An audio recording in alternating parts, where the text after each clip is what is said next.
E eu estou aqui na minha mesa do Fatos da Semana, recebendo o jornalista que inclusive já veio aqui no programa, o João Pedro Caleiro.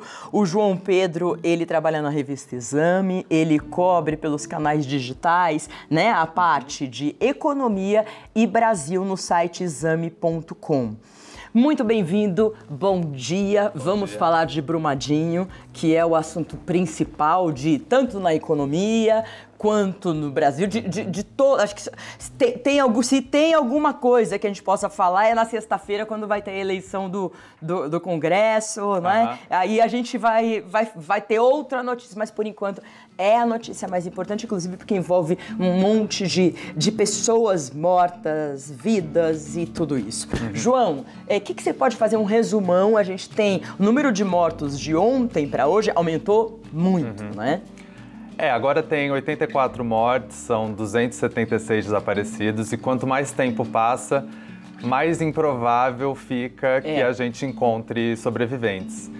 Então, isso já configura, por esses números, o maior acidente de trabalho da história do Brasil e um dos maiores acidentes da história da mineração no mundo. Então, é algo realmente uma tragédia de proporções enormes. A gente vê muito a comparação com Mariana, que foi há 3 anos atrás. Mas Mariana teve... Quantos Foram mortes? 19 mortes. Lá, o tamanho dos rejeitos foi 4 vezes mais rejeitos que foram despejados na natureza. Então, o desastre ambiental foi relativamente maior, também teve muito mais desabrigados. Mas dessa vez, como tinha muitos funcionários muito próximos da barragem... Era hora de almoço, né? Isso acabou que teve um custo humano, um impacto em número de mortes muito maior. Então, claro que Mariana, 19 mortes, qualquer morte, uma que seja, claro, de extrema importância. Você falou dos rejeitos, que lá o desastre ambiental, né, considera-se que foi maior. Eu estou vendo notícias para impedir que esses rejeitos cheguem ao Rio São Francisco. É um desastre ambiental para um país que há 1 semana e meia falou na Suíça, o nosso presidente Jair Bolsonaro, que o Brasil estava bem em termos de meio ambiente, isso, aquilo. Como que você avalia isso? Ele falou, na verdade, que o Brasil é o país que mais preserva o meio ambiente e que deveriam aprender com o Brasil. E daí, 1 semana depois, acontece isso, que mostra que a gente não aprendeu nem com o desastre que aconteceu há 3 anos atrás. Do mesmo tipo de barragem, há 3 anos atrás, que gerou um volume enorme de multas que não foram pagas. Não teve responsabilização, as famílias ainda estão esperando as indenizações, então realmente mostra que o aprendizado foi zero. Espero que agora tenha uma reação maior, porque se não tem punição, é que nem impunidade. Em qualquer tipo de crime, se não tem a punição, a tendência é que se repita. O primeiro passo, e onde está o foco, é claro que é no trabalho dos bombeiros, de resgate e dos voluntários médicos trabalhando para receber essas pessoas que perderam suas casas, que perderam famílias, que perderam documentos, que perderam locais onde elas trabalhavam, não é? E quem trabalhava para Vale não sabe nem se vai ter emprego. Então, ou seja, isso que a moça falou na reportagem, estou sem chão, porque não é uma perda. A gente sabe que a gente, às vezes, perde uma pessoa, já é difícil. Imagina você perder tudo, né? É um recomeço inacreditável. E sabemos, como você falou, que o dinheiro muitas vezes demora para chegar ou não chega às mãos dessas pessoas. Vocês, jornalistas que estão em redação e tudo, vocês acham que esse processo pode ser um pouco mais acelerado nessa vez? Pode, com certeza. Eu acho que tem agora o governo que não estava, é um governo que acaba de entrar, então pode dizer que não estava envolvido e não teve responsabilidade sobre aquilo. Então, a gente espera que tenha uma reação diferente. Mas também o que a gente recebe da cidade de Brumadinho é uma sensação de incerteza em relação ao futuro, porque também uma grande parte da cidade é empregada pela Vale, pelas minas. É um desastre econômico. Também não tem os lugares onde plantavam ou onde tinha pecuária, também estão inutilizados, então uma incerteza total de como vai ser, tem um ódio e uma frustração, uma tristeza enorme. e, ao mesmo tempo, uma incerteza de como a cidade vai se reconstruir, em que base, porque é uma cidade que depende bastante da mineração. Exatamente. E outras barragens vão ser desativadas, mas eu gostaria de chamar para nós dois conversarmos com ele, que está no Skype nesse momento, o professor doutor Carlos Barreira Martinez, que já está atento aí do outro lado. Ele é do Instituto de Engenharia Mecânica da Unifei, Minas Gerais. Professor Carlos, bom dia. Tá me ouvindo bem? Estou ouvindo perfeitamente. Que bom. Você ouviu o nosso bate-papo antes de chamá-lo aqui?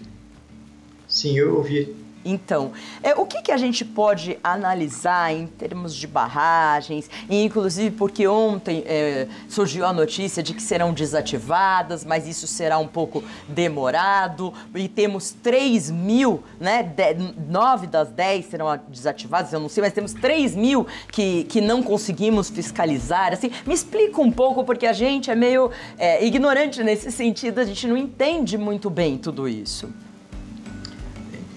O fato é o seguinte, as barragens de mineração, especificamente falando, elas são barragens que são construídas para receber um material que é depositado, que é gerado no processo de mineração.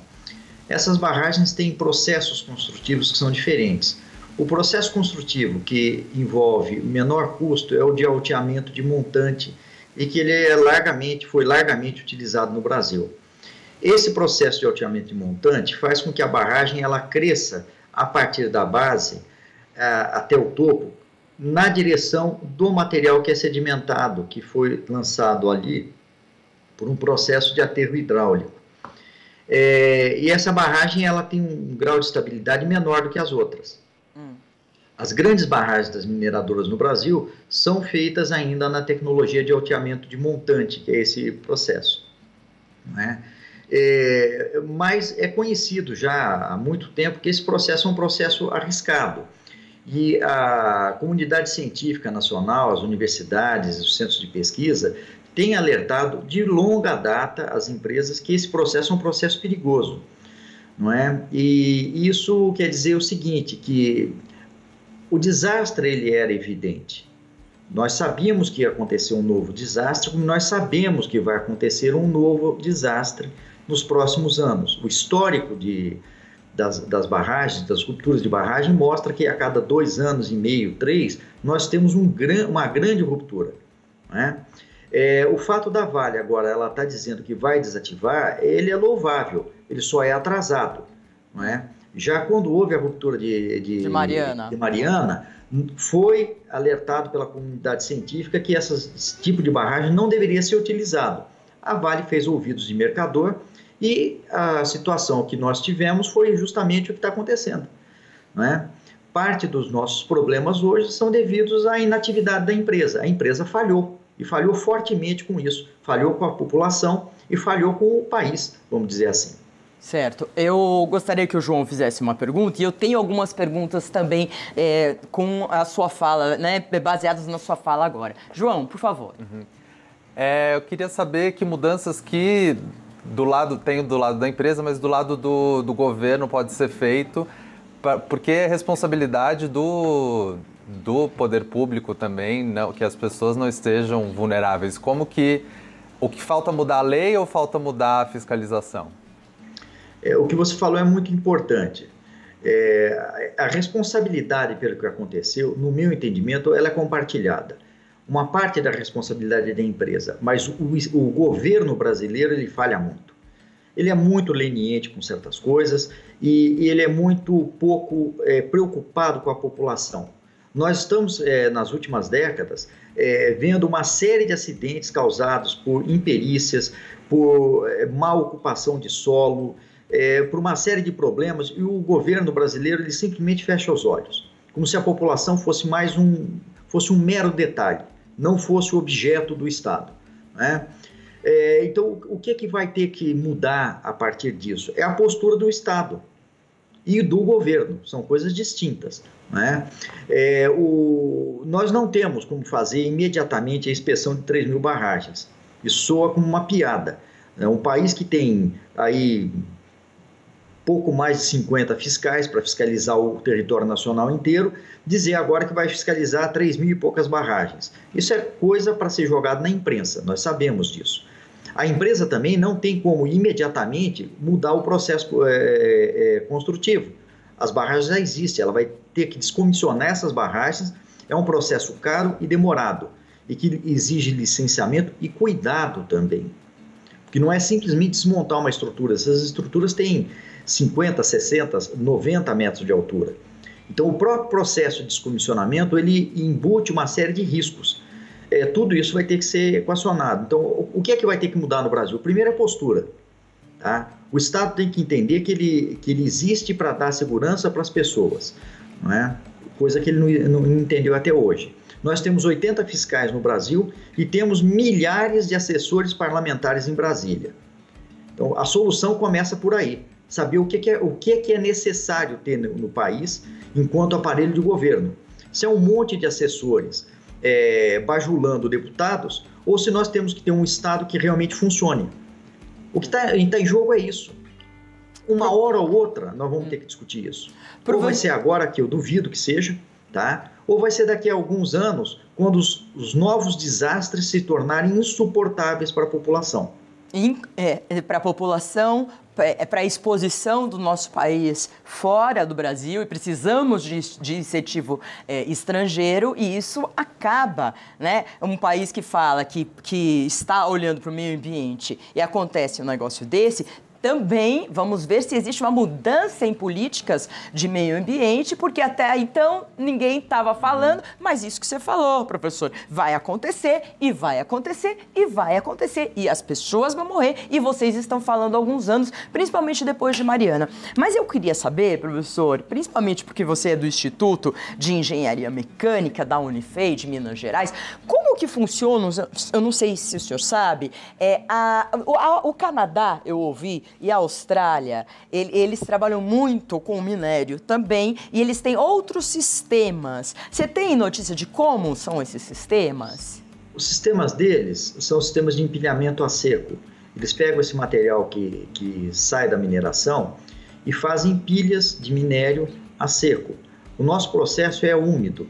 E nós utilizamos água no processo de tratamento do minério, bombeamos essa água que misturado com minério ela se transforma numa lama, e fazemos um depósito, um aterro que a gente chama de aterro hidráulico, não é? A gente pode utilizar o processo a seco, sim, não é? Mas o processo a seco ele é um pouco mais caro. As empresas para economizar dos processos mais baratos. Entendi. Então nós estamos morrendo porque as empresas têm que lucrar, e infelizmente é isso que está posto. E um pouco dessa falta de paciência que o meio acadêmico está tendo é porque nós já chamamos a atenção várias há vezes, décadas sobre isso. É claro que as empresas têm que lucrar, elas têm que ser lucrativas. Claro, óbvio. Ninguém tem nada contra isso. Nós sabemos que nós precisamos de mineração, nós sabemos que nós precisamos de agricultura, mas o problema é como nós estamos fazendo isso. E que país que nós vamos deixar para trás. Olha, o minério é um bem finito. Quando esse minério acabar nessas regiões, nós vamos deixar o que nas áreas? Um monte de buracos, um monte de barragens de rejeito, que quem vai manter isso? Que não dá para produzir, né? Dinheiro, todo o afluxo de capital que vem, você não consegue manter as estruturas íntegras, imagine daqui a 30, 40 anos, com as minas esgotadas, com as empresas indo embora e aquilo ali sendo um passivo que elas vão ter que manter. E isso é o caldo do desastre. Já passou da hora do Brasil deixar de ser uma criança grande e passar a ser um adulto grande. Com certeza, com responsabilidade e assumindo a autorresponsabilidade. Eu vou passar a bola para o João Pedro, que é jornalista da revista Exame, que vai fazer a próxima pergunta.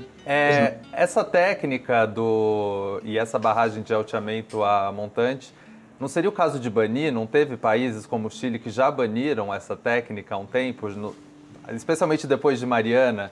Seria um caso de determinar que determinadas técnicas, mesmo que sejam mais baratas e tenham sido usadas amplamente, não podem mais ser usadas em 2019? Eu defendi isso numa audiência no Senado em 2016, que a técnica fosse proibida no Brasil.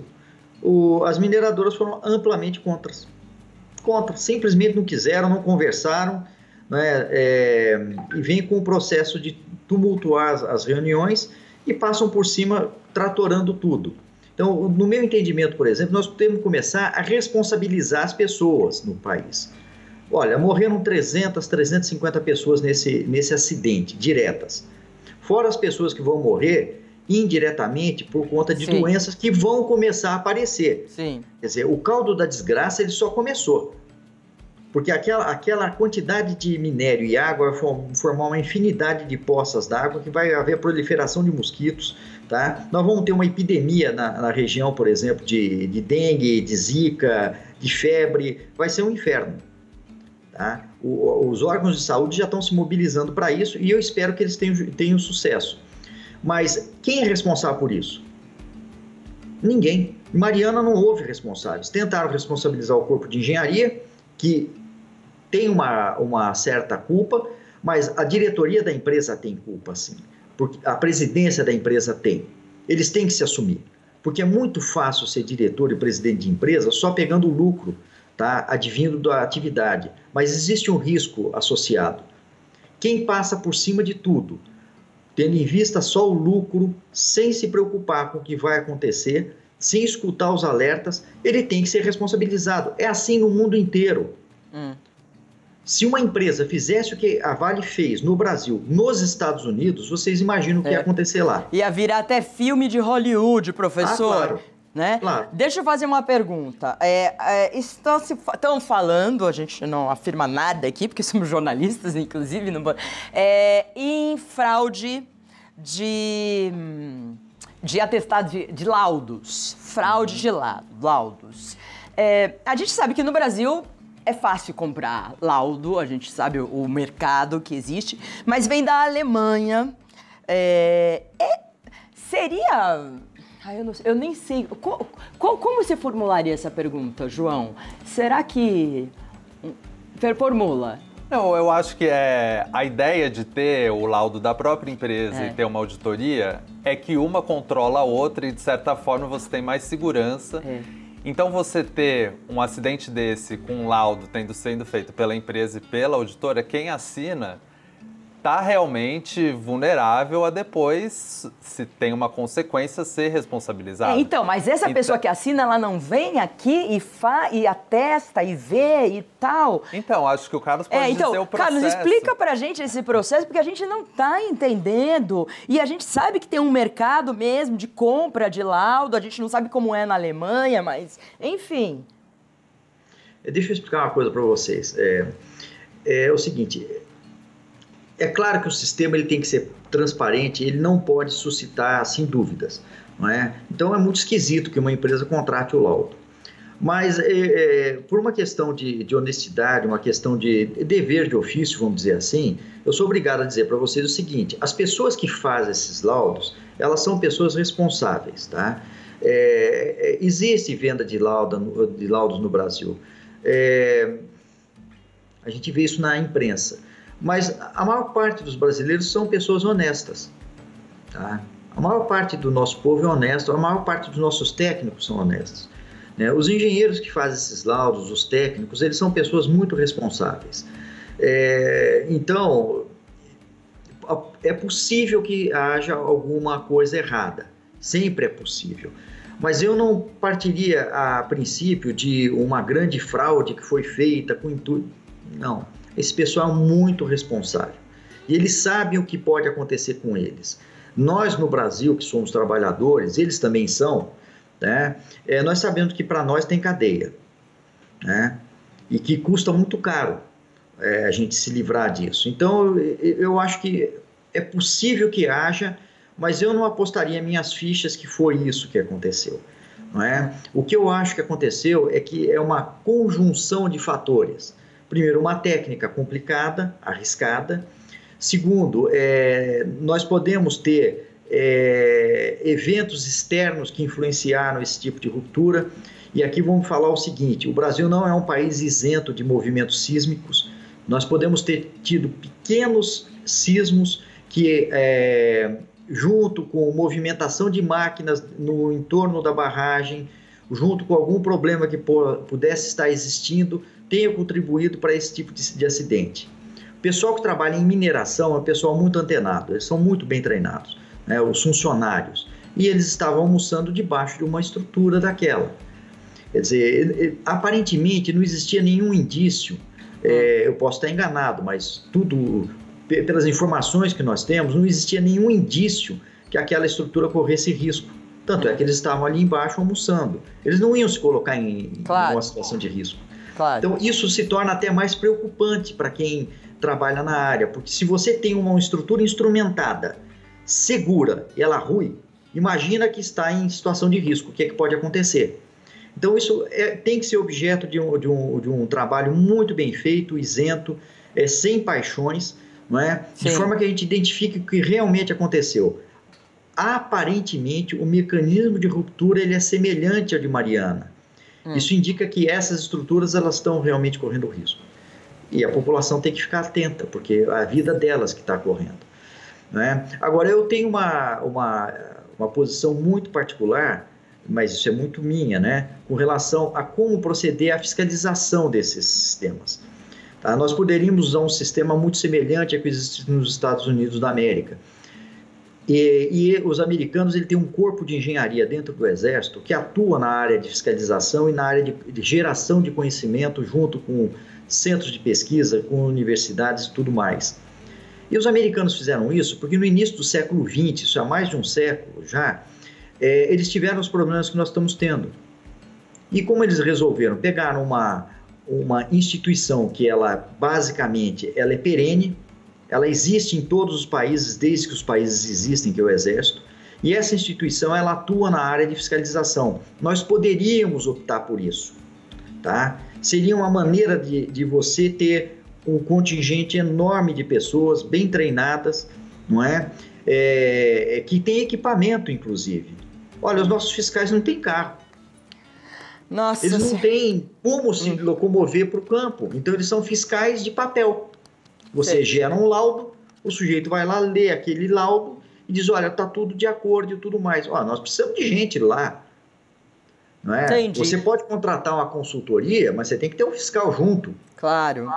Peraí, o que é isso? Professor... Olha o que se faz, por exemplo, na compra da carne. Então, professor... Os caras mandam fiscais junto. Por que nós temos que fazer diferente nos outros setores?